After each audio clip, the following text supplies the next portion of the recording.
Konoha गांव में हलचल मच जाती है जब अकात्सुकी के दो सदस्य इताची, उचिहा और किसामे गांव की सीमाओं पर दिखाई देते हैं। गांव की सुरक्षा के लिए निकलता है कॉपी निंजा काकाशी हताके, जो अपनी शारिंगन आंख और अनुभव के लिए प्रसिद्ध है। जैसे ही दोनों आमने सामने आते हैं, हवा में तनाव महसूस होता है।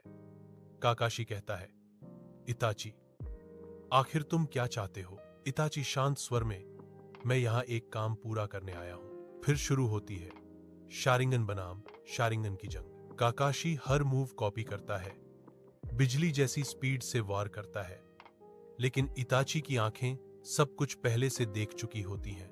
एक पल में इताची गायब हो जाता है और काकाशी समझ भी नहीं पाता कि हमला कहां से होगा।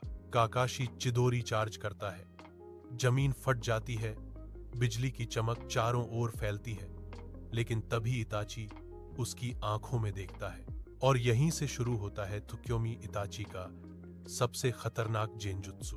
काकाशी खुद को एक अंधेरी दुनिया में फंसा पाता है, जहां 3 दिन का दर्द केवल कुछ सेकंडों में गुजरता है। जब वह हकीकत में लौटता है, उसका शरीर टूट चुका होता है, लेकिन उसकी इच्छा शक्ति अब भी अटूट होती है। काकाशी गिरते हुए भी मुस्कुराता है, इताची, तुम वाकई बहुत आगे बढ़ गए हो। इसी दौरान कुरेनाई और असुमा वहां पहुंचते हैं, लेकिन इताची उन्हें चेतावनी देकर गायब हो जाता है, पीछे रह जाता है। थका हुआ काकाशी और उसकी आंखों में एक सवाल, इताची का असली मकसद क्या है? यह लड़ाई साबित करती है कि असली ताकत सिर्फ शक्ति में नहीं, बल्कि दिमाग और नियंत्रण में होती है। काकाशी versus इताची, the ultimate Sharingan battle.